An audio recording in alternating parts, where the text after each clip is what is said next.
What if the person you trusted most vanished with everything?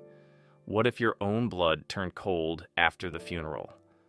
What if love was a lie wrapped in paperwork? These aren't just stories. They're warnings, reflections, and raw truths, shared right here on Story Space.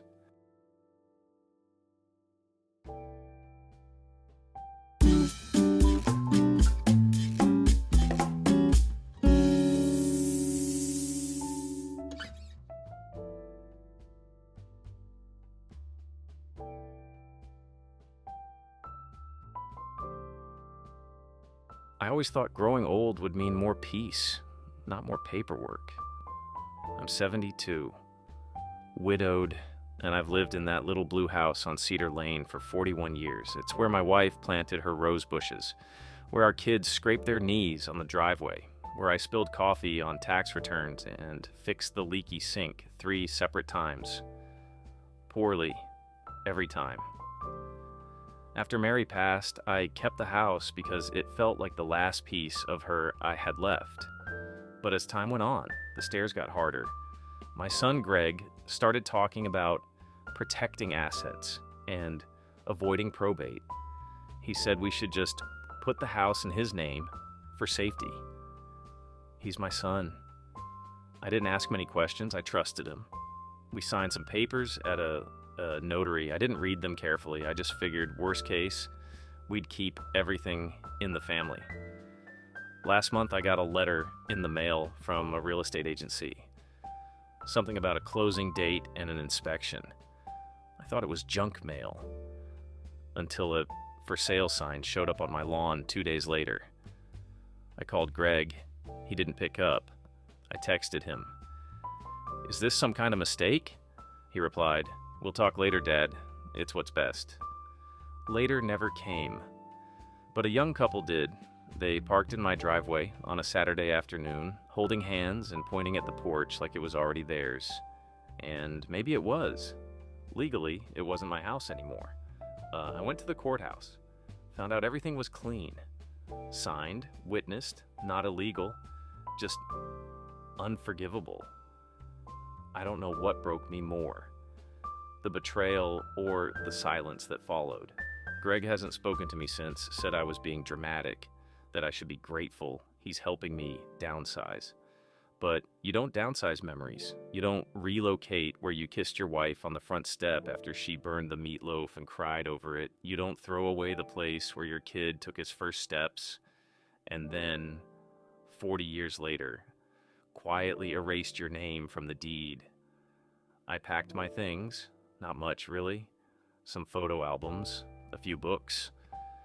The blanket Mary crocheted back in '92. I moved into a small apartment. It's quiet here.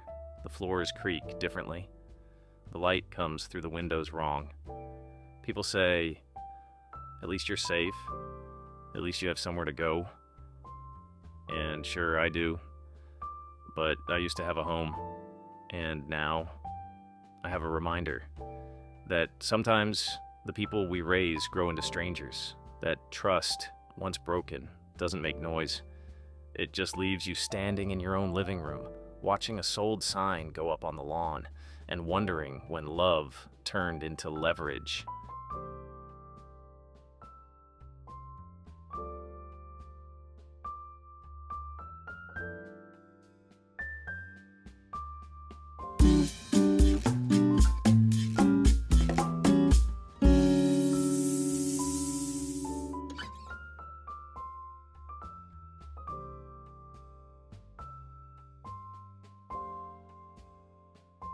I lost Carol last spring. 41 years together, one home, 2 kids, thousands of Sundays, holidays, takeout dinners, and, "Honey, did you see where I left my glasses?" She passed in her sleep. Peacefully, they said, the way she wanted. We'd talked about it before. The end. When you're married that long, you talk about everything eventually. She always said, "If I go first, make sure the house smells like lavender and there's music playing. Something soft." So I did. I played her favorite Glenn Miller record, lit the lavender candle, sat in her chair, and waited for the world to stop spinning long enough for my heart to catch up.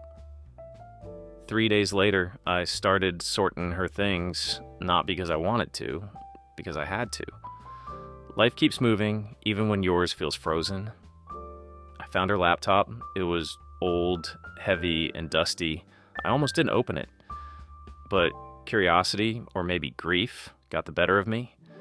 There was a folder on the desktop called Thoughts.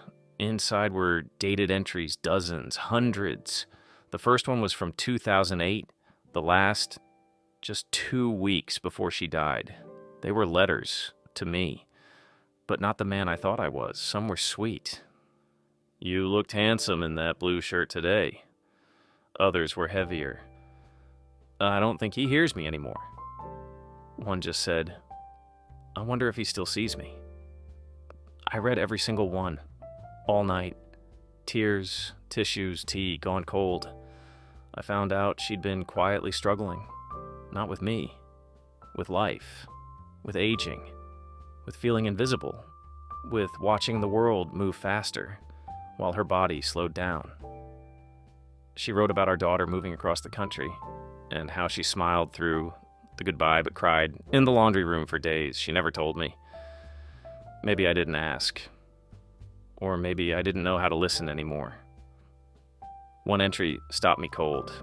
It said, I miss the man who used to write me love notes. Maybe one day he'll remember I still want them. I hadn't written her a note since the 90s. I thought acts of service were enough. Turns out, she missed words. Now every morning, I write her one. A little note. I fold it and I place it in her chair. Maybe it's too late. But maybe it's also never too late to be the man she believed I could be. So here's my truth. She never stopped loving me, but I stopped showing her how much I loved her back. And when someone starts keeping a diary to be heard, it means your silence got louder than your words. If you still have your person, your Carol, write them a letter, even if you see them every day. Because love shouldn't only live in drafts never sent.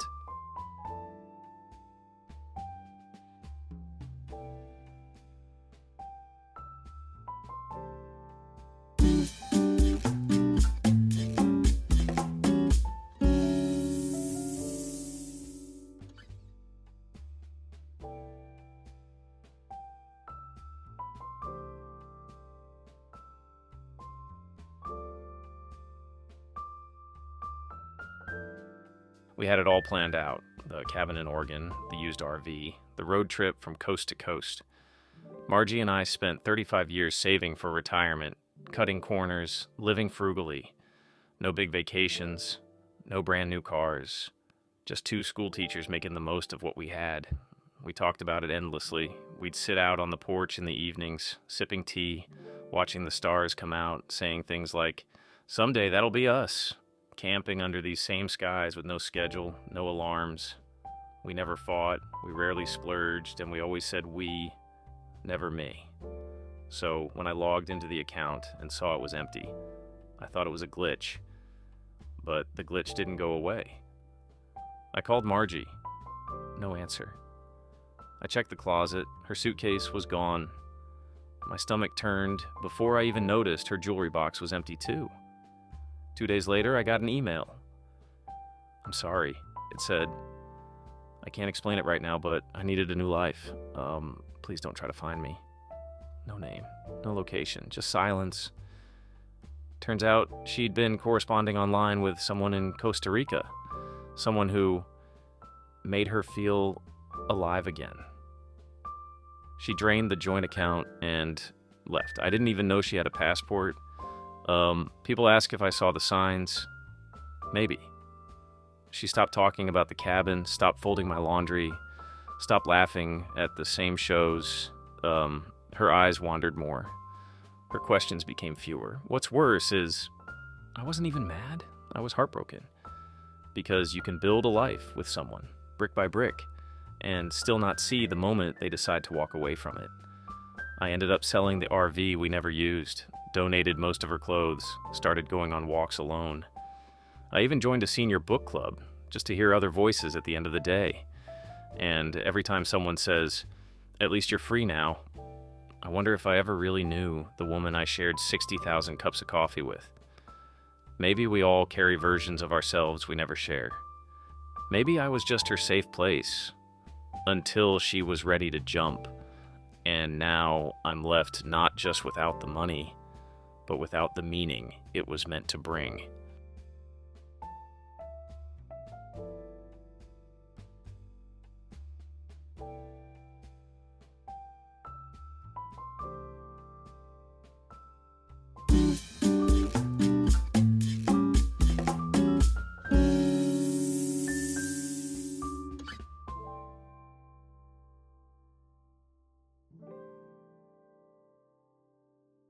Which story stayed with you the most? Tell us in the comments. And if you've ever faced something like this, you're not alone.